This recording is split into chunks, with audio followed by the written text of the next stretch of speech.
Once upon a time, in a bustling city, there lived two identical twin sisters, Zara and Kiana. Though they shared the same striking features, their lives could not have been more different. Once inseparable as children, they had grown into bitter strangers, avoiding each other at all costs for over a decade. Zara, the elder by just a few minutes, was the epitome of discipline and precision. A highly successful architect, she had built a name for herself in the industry through sheer hard work and dedication. Her structured, logical approach to life left little room for spontaneity. She thrived on order, planning every detail meticulously, and avoided emotional distractions. Kiana, on the other hand, was her complete. A fearless and free-spirited entrepreneur, she thrived on risk and adventure. She had built multiple businesses from the ground up, diving headfirst into opportunities without hesitation. Unlike Zara, Kiana despised routine. She embraced the unknown, lived life on her own terms, and valued experience over stability. Despite being identical twins, their personalities were worlds apart, and so were their lives. They had settled in different cities, each carefully crafting a life that did not involve the other. The wounds of the past ran deep, festering into a silent yet unbreakable resentment. For years, they had convinced themselves that they were better off without each other. But fate, as it often does, had other plans. A single event would soon force them back into each other's lives, making them confront the painful past they had buried for so long. One morning, both Zara and Kiana received an unexpected phone call that would change their lives forever. The voice on the other end was that of Mr. Donovan, their late father's lawyer. His tone was somber yet firm as he delivered the news. "Your father has passed away." Though the announcement should have stirred a deep emotional response, the sisters felt only a quiet numbness. Their father, Nathaniel Sterling, had always been a distant and enigmatic figure, a man of power and wealth who had left more questions than answers in his wake. While they had once adored him as children, the years of estrangement had dulled their connection to him. But what Mr. Donovan said next made their blood run cold. "As per your father's final will, the two of you must live together in his mansion for a period of 3 months before any inheritance is granted." A heavy silence followed. Live together? In the same house? For 3 whole months? It sounded like a cruel joke. Both sisters instinctively rejected the idea. Zara, always practical and no-nonsense, immediately questioned the necessity of such an arrangement. Kiana, fiercely independent, scoffed at the notion of being forced into a situation that felt like captivity. "I have my own life," Zara said coolly. "I don't need an inheritance that comes with conditions." "Exactly," Kiana added. "I'd rather walk away with nothing than spend 3 months under the same roof as her." Just as they were about to end the conversation, the lawyer's voice took on a knowing edge. "If you walk away now, you may never uncover the truth about your real mother." The words hit them like a thunderbolt. Their real mother? For as long as they could remember, they had believed their mother, Eleanor Sterling, had died when they were infants. Their father had spoken little about her, and any mention of her name was met with deflection. Now, after all these years, the suggestion that there was something more to the story left them shaken. For the first time in over a decade, the twins shared a look that wasn't filled with hostility, but with uncertainty, confusion, and something deeper, a desperate need for answers. Reluctantly, they agreed. From the moment they stepped through the grand iron gates of their father's estate, the tension between them was palpable. The Sterling Manor was an imposing structure, a sprawling mansion with towering pillars, endless corridors, and rooms filled with shadows of the past. It had been their childhood home, but now it felt foreign and suffocating. Zara moved in first, choosing a suite on the first floor. True to her nature, she quickly established a routine, waking up early, keeping her space immaculate, and burying herself in work. She avoided Kiana at all costs, choosing silence over unnecessary interactions.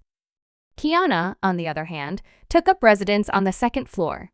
Unlike her sister, she had no interest in routines. She came and went at odd hours, held loud phone calls in the hallways, and treated the mansion like her personal playground. She barely acknowledged Zara's presence and made no effort to be civil. They lived under the same roof, but it was as if an invisible wall separated them. Meals were eaten at different times. Conversations were non-existent. If they crossed paths in the hallways, they exchanged nothing more than cold glances before continuing on their separate ways. But despite their best efforts to avoid each other, something was shifting in the air. The walls of Sterling Manor held secrets that were waiting to be unraveled. And no matter how much they tried to ignore it, they both knew that the past was not done with them yet. Despite their efforts to avoid each other, Zara and Kiana's presence under the same roof soon became unbearable. The air inside Sterling Manor was thick with hostility, and it didn't take long before their disdain for one another turned into an all-out war. One evening, Zara returned home from a long day at work, exhausted and eager to unwind in the silence of her suite.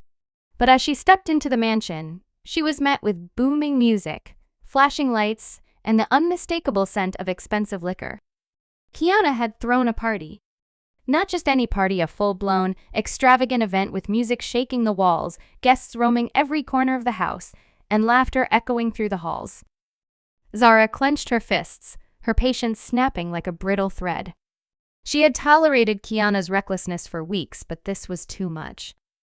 Marching upstairs, she found Kiana in the middle of a crowd, drink in hand, laughing without a care in the world. Without a word, Zara stormed to the sound system and pulled the plug. The room fell silent. Guests turned to stare. Kiana, her eyes flashing with irritation, slowly made her way toward her sister. "What the hell do you think you're doing?" she hissed. Zara's voice was calm, but there was an undeniable edge to it. "Some of us actually work for a living.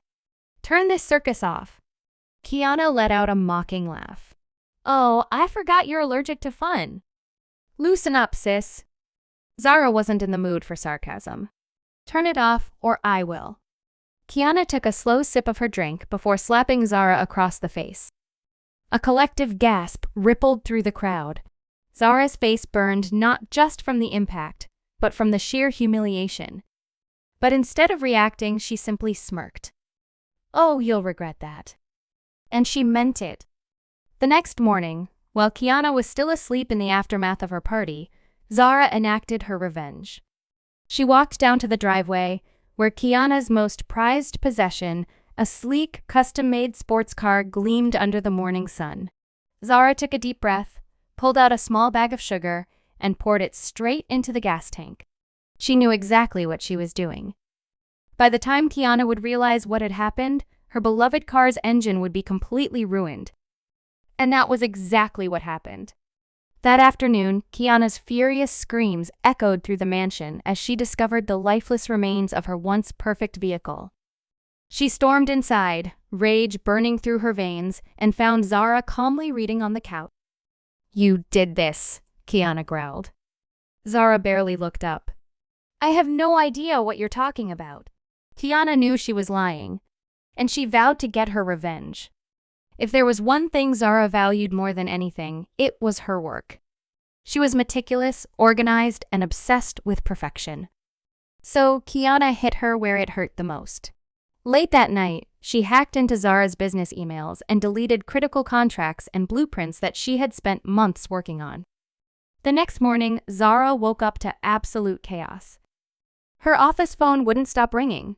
Clients were furious, and her projects were in jeopardy. She spent hours trying to recover the lost documents, but it was no use. And Kiana? She sat in the corner sipping her coffee, watching with amusement as Zara frantically tried to salvage her career. Zara, furious beyond words, swore that Kiana would pay. The feud had escalated to dangerous levels. Each sister was determined to break the other. Then one day, Kiana saw an opportunity she couldn't resist. A man arrived at the mansion, a tall, charming, and well-dressed man named Leo. The way he carried himself, the expensive watch on his wrist, the confident smile, it all screamed wealth and importance. Kiana immediately assumed he was Zara's fiancé, and she decided to seduce him. She played her part perfectly, welcoming him with flirtatious smiles, touching his arm just a little too long and pretending to be interested in everything he said. Leo, completely oblivious to her true identity, fell right into the trap. That night, Kiana led him to her room, knowing Zara would eventually find out. And she did. The next morning, Kiana snapped a picture of herself and Leo in bed and sent it directly to Zara. Zara froze when she saw the picture. Her hands trembled. Her vision blurred with fury. Taking a deep breath, she stormed into the kitchen where Kiana sat leisurely, scrolling through her phone. Kiana smirked. "Morning, sis. Sleep well?" Zara's voice was eerily calm. "You really thought that would break me?" Kiana raised an eyebrow. "Oh, come on, Zara. Admit it, you're dying inside." Zara chuckled. But it wasn't a light-hearted laugh. It was the kind of laughter that sent shivers down your spine. "You played yourself, dear sister." Kiana's smirk faded. "What?" Zara took a step closer, her eyes gleaming with triumph. "Leo isn't my fiancé. He's my driver." Silence. Kiana's body went rigid. "You're lying." Zara leaned in. "Go outside and check." "He's sitting in my car, waiting to take me to work." The room spun around Kiana. The blood drained from her face. She had just slept with her sister's driver. The humiliation was unbearable. Her fists clenched. Her rage exploded. Before she could think, before she could stop herself, she grabbed a kitchen knife and plunged it into Zara's stomach. Zara stumbled back, eyes wide in shock and pain. Blood trickled down her fingers as she clutched her abdomen. Kiana's breathing was ragged, her chest rising and falling as the weight of what she had just done hit her like a freight train. Her sister, the person she had fought with, hated, resented for so many years, was now bleeding out in front of her. The reality of it all crashed down on her. "Oh my God, what have I done?" Her voice was a whisper. As Zara collapsed to the floor, her body going limp, Kiana screamed for help. But deep down, she knew this wasn't just another fight. This was war. As Zara lay unconscious in the hospital, fighting for her life, Kiana sat outside the emergency room, her hands still stained with her sister's blood. Guilt clawed at her, twisting her insides. She had spent years believing she hated Zara, but now, the thought of losing her was unbearable. When Zara finally woke up, weak but alive, Kiana sat by her side, desperate for answers. Through labored breaths, Zara revealed the truth that had kept them apart for 12 years. When they were 16, a pastor at their church accused Kiana of being possessed. She had always been rebellious, and the accusation was enough to turn the congregation against her. Under the guise of performing a deliverance, the pastor tried to assault her. Kiana had screamed for help, begged for Zara to save her. But Zara, terrified and manipulated by the pastor's authority, froze. She didn't intervene. She didn't fight. And Kiana had never forgiven her for it. For over a decade, Kiana had believed her sister had betrayed her. But in reality, Zara had been just as much a victim, paralyzed by fear, unable to act. Tears streamed down Kiana's face as she realized the truth.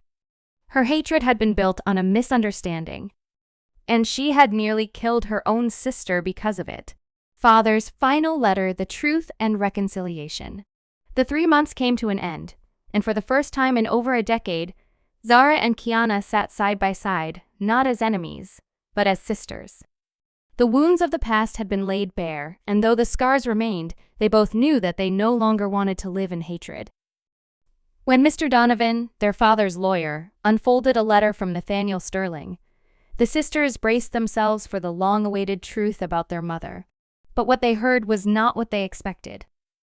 "My dear daughters, if you are reading this, it means you have spent 3 months together in our home. That is all I ever wanted, to give you a chance to find your way back to each other." Their eyes widened in shock as the letter continued. "I know I failed you both. I should have done more to mend the rift between you, but I was a coward. I feared that if I told you the truth, you would walk away forever. So I gave you a reason to stay. Your mother is truly gone. There was no hidden secret. The lie was my last, desperate attempt to bring you back together." Zara clenched her fists while Kiana exhaled sharply, shaking her head in disbelief. It had all been a lie. I knew that deep down, you still loved each other, even if you refused to see it. I could not die knowing my daughters, the two people I loved most, would spend the rest of their lives as strangers. If you hate me for this deception, I understand. But if it helped you find your way back to each other, then I have no regrets. Tears welled up in Kiana's eyes. She turned to look at Zara, and for the first time in years, she saw her not as an enemy, not as a rival, but as her twin. Zara met her gaze, and for the first time, she smiled. The lawyer handed them the final document, their father's estate split evenly between them. He wanted you to build something together, Mr. Donovan said. But the choice is yours. For a long moment, neither of them spoke. Then Kiana let out a small chuckle. Think we can survive working together? Zara smirked. As long as you stay away from my car. And just like that, the ice between them began to melt. They had lost 12 years to resentment and misunderstanding. But they still had a lifetime ahead of them. And this time, they would face it together. As sisters. As family.